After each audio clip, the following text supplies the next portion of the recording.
Сәлем достар, сіздермен бірге әдеттегідей мамандық таңдау мектебі және де бүгін мен сіздерге өздеріңіздің бейімділіктеріңізді, өздеріңіздің қабілеттеріңізді және де өзіңізге қандай мамандық ұнайтынын анықтауға арналған Еуропаның оқушылары өздеріне қолданатын жалпы әдісті көрсететін боламын. Негізі білесіздер, көптеген білімдерді, көптеген ақпараттарды біз Еуропадан, шетелден аламыз. Және де осы әдісті мен ресейлік курстардан және де басқа да курстардан алған болатым. Және де оны мен өзімнің оқушыларыма, жалпы мамандық таңдай алмай жүрген оқушыларға кеңес берем. Сол практиканы дәл қазір сіздер қолданыңыздар. Және де видеоны бастамастан бұрын міндетті түрде қазір қағаз бен ручка немесе телефонды алып, менің айтқан нәрселерімді жазып отырыңыздар. Себебі ол сіздерге мамандық таңдауға көмектесетін болады. Жалпы бұл әдіс не нәрсе жасауға көмектеседі. Біріншіден, сіздің өзіңіздің нақты не ұнататыныңызды, қандай іс-әрекет жасағанды ұнататыныңызды. Екіншіден, егер де сіздерде 2-3 мамандық тұрса, және де қайсысын сіз нақты білмей тұрсаңыз, қай мамандықты таңдай білмесеңіздер, сол нақты шешім таңдауға көмектеседі. Және де үшіншіден, өзіңіздің кім болғыңыз келетін, қандай адам болғыңыз келетін, және де қалай жұмыс жасағыңыз келетін көмектеседі. Так, ручка мен қағазды алдыңыздар ма? Бастаймыз ба? Егер де бір жерлеріне үлгермей жатсаңыздар, егер де қалып жатсаңыздар, видеоны паузаға қойып, арғарай жалғастырыңыздар. Ең бірінші жасау керек нәрсе, ең бірінші сіздерге тапсырма, сіздерге ұнайтын, өзіңізге ұнайтын іс-әрекеттерді жазу керек болады. Іс-әрекет дегеніміз, яғни етістікке байланысты болғандықтан, ол не істеді, не қойды, не істеймін, не істей аламын деген сұрақтарға жауап беру керек. Сіздерге тапсырма, өзіңізге ұнайтын 50 іс-әрекетті жазу керек болады. Сіздерге қазір көрінетін шығар, 50 іс-әрекет жазу мүмкін емес. Жалпы ол қаяқтан жазам деген секілді. Бірақ ойланып, асықпай ойлансаңыздар, оны табу мүмкін. Қалай? Не нәрсе ұнайды сіздерге? Үй жинау ұнай ма, тамақ пісіру ұнай ма, немесе компьютерде ойын ойнаған ұнай ма, программа жасау ұнайды ма, ұйымдастыру ұнай ма, адамдардың алдында сөйлеген ұнай ма, камера алдында сөйлеген ұнай ма, немесе біреуге бір нәрсе түсіндірген ұнайды ма, және міндетті түрде бұл 50 жетістік анау ұнайды, мынау ұнайды емес, нақтыланып жазу керек. Ағылшын тілінен сөйлеген ұнайды. Үй жинаған ұнайды. Яғни үйді жинау, ағылшынша сөйлеу. Егер де мысалға тілдерді үйрену ұнайды деген дұрыс емес, мысалға тілдер деп айтқан дұрыс емес, нақты қай тіл сізге ұнайды? Француз тілін үйренген ұнай ма, немесе французша сөйлеген ұнай ма? Нақтыланып жазу керек болады. Кез келген нәрсе, мүмкін сізге жүзген ұнайтын шығар, мүмкін сізге бала баққан ұнайтын шығар, мүмкін сізге біреуге түсіндіріп, оны ашып ұнайтын шығар. Мүмкін сізге біреуді емдеген, адамдарды емдеу ұнайды. Немесе укол салу ұнайды. Бұл жерде укол нақты зат есім, салу етістік екен, түсінікті. Сол үшін 50 етістікті жазған кезде тек қана етістік емес, қосымша зат есімін нақты не ұнайтынын жазып отыру керек болады. 50 етістікті жазып аламыз, барлығын тізіп аламыз. Енді болуы мүмкін, мысалға 40-қа жетті, 45-ке жетті, 50-ге жетпей қалу мүмкін деген, ол нормально. Бірақ, мысалы, 15 болса, 20 болса, 30 тізім болса, ол дұрыс емес. Сіздер ойланып, асықпай, көңіл күйіңіз жақсы кезде, сізді ешкім мазаламай тұрған кезде, яғни бала жыламайды, ініңіз жылап атқан жоқ, сізді жұмсап атқан жоқ кезде, кәдімгідей өзіңізге уақыт арнаған кезде ойланып, сол 50 жетістікті жазу керек болады. Жалпы сіздер осы кезде қиын болып жатыр деген шығарсыздар, бірақ бұны басқа елдерде, басқа мемлекеттерде кез келген оқушыға өзінің мамандық таңдауына осы әдісті қолдандырады, осы әдісті міндетті түрде мектеп бағдарламасында оқушыларға жасайды. Сол арқылы олар өздерінің мамандығын таңдай алады. Ал біздің өкінішке орай мектепте профориентация туралы мүлдем ақпарат жоқ, тіпті бұндай әдістер де жоқ. Сол үшін де міндетті түрде осы әдісті қолданыңыз. 50 етістікті жаздыңыз, ендігі қадам 50-дің ішінен сізге іріктеп, нақты ұнайтын артығын алып тастап 15-ін, соның ішінен 15-ін іріктеп аласыз. 15-і сізге кәдімгідей ұнайтын, осынсыз өмір сүре алмаймын, осы болмаса никак дейтін 15 жетістік болу керек. Сосын айта кеткім келіп тұрғаны, осы видеоның астында комментарийда біз сіздерге осы тапсырманың шаблонын жібереміз. Яғни осы тапсырманы орындайтын арнайы қағаз бар, дизайнерге жасатқанбыз, кәдімгідей барлығы дұрыс. Соны өздеріңізге шығарып алсаңыздар, немесе соны шаблон ретінде, трафарет ретінде қарап, соған қарап өздеріңіз жасасаңыздар болады. Міндетті түрде сол файлды жүктеп алыңыздар, окей? 15-ін анықтап алды, ұнайтынын. Ойланып, енді 15-ның ішіндегі тек 5-еуін анықтаймыз. Тек қана осы 5-еуінсіз, бұл 5-еуін таңдамасам болмайды. Бұл 5-еу міндетті түрде менің мамандығымда болу керек деген, жалпы сізге қатты ұнайтын іс-әрекеттерді таңдап аласыздар. Не себепті іс-әрекеттер?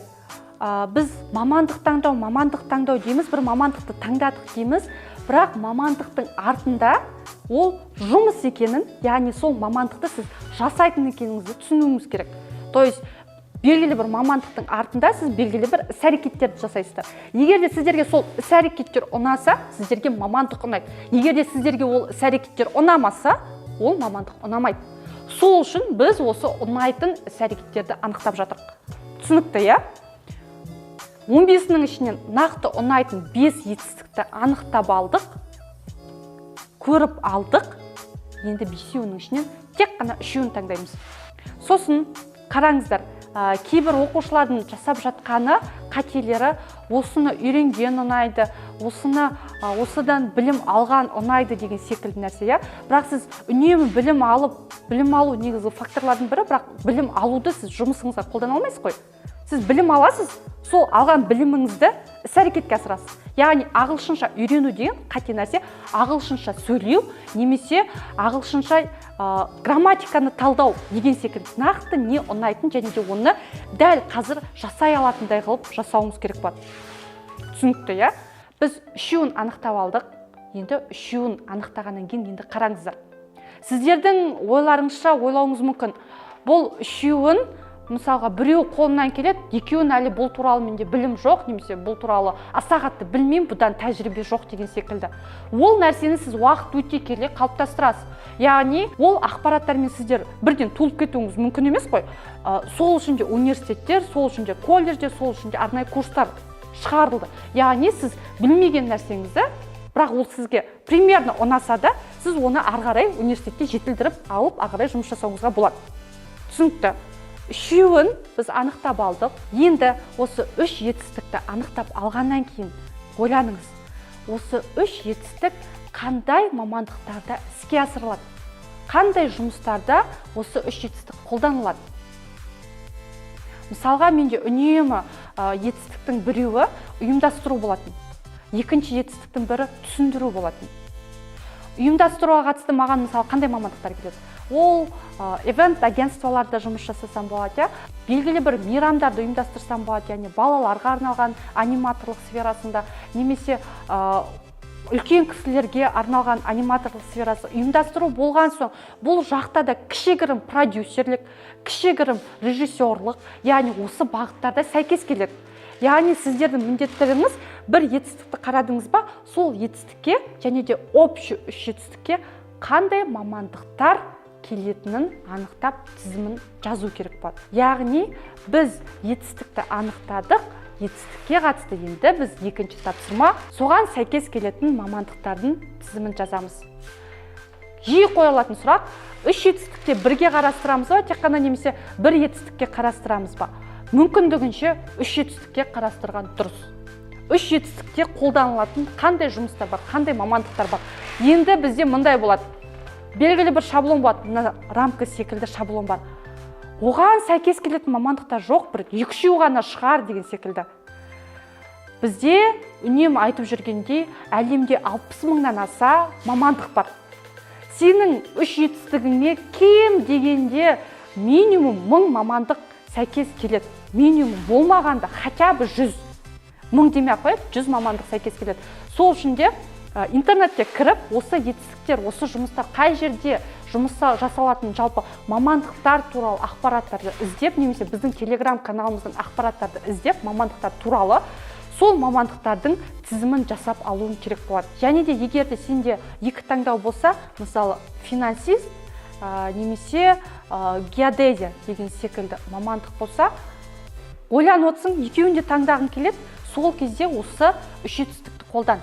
Осы үш жетістік, осы үш менің қалайтын іс-әрекетім нақты қай мамандықта бар. Сен сол кезде өзіңнің таңдауыңа нақты бола аласың. Нақты осы мамандық маған сәйкес келеді деп айта аласың. Достар, біз осы кезде практикалық жұмыс туралы айтқан болатынбыз, осы туралы ақпарат бердік. Міндетті түрде қолданыңыздар. Жай ғана Санель сөйледі екен, Санель айтты екен деп, видеоны көріп, ары қарай өткізіп жүрмеңіздер. Біз сіздерге нақты мамандық таңдауларыңызға көмектескіміз келіп отыр. Сол үшін де видеоны бітіргеннен кейін чай ішпей, кино көрмей, сериал көрмей, ойын ойнамай, немесе басқа нәрсеге ойыңыз бөлініп кетпей, осы тапсырманы орындаңыздар. Ол сіздерге мамандық таңдауға көмектеседі. Ал егер де мамандықтардың жаңа айтып жатыр ғой, 60 мыңнан аса мамандықтар бар деген секілді, ол туралы ақпарат білмесеңіздер, біздің Telegram каналымызда ол ақпараттар бар. Сол жерге ғана кіре салсаңыздар болды. Ол жерден сіздер мамандықтардың тізімі, қандай мамандықтар бар екенін біліп, өзіңіздің мамандығыңызды таңдай аласыздар. Түсінікті деп ойлаймын. Міндетті түрде шаблонға барыңыздар, комментарияда тұр, сол шаблонға қарап, сол шаблонға қарай өзіңіздің де мамандығыңызды анықтаңыздар. Сосын, егер де осы тапсырманы орындап жатсаңыздар, инстаграмдарыңызға, сторисқа мені белгілеп кетсеңіздер, мен қуанышты болам, сіздердің тапсырмаларды орындап жатқандарыңызды көретін болам, және де кішігірім сол жерде сұрағыңыз болса, сол тапсырманы қалай орындай алмай жатқаныңыз болса, немесе түсінбей жүрген сұрақтарыңыз болса, сол жерде қойып жіберсеңіздер, мен сіздерге жауап беремін. Жалпы осы тәсілді айтқанда Еуропада, Ресейде, басқа да мемлекеттерде қолданады. Біздің де қазақ оқушылар осыны қолданса екен, сол арқылы өзінің мамандығын таңдаса екен деген ниетпен осы видео шығарылған болатын. Міндетті түрде қолданыңыздар. Біздің видеоға лайк басуды ұмытпаңыздар. Сыныптастарыңызбен, класстастарыңызбен, іні қарындастарыңызбен бөлісуді ұмытпаңыздар. Келесі видеода кездескенше.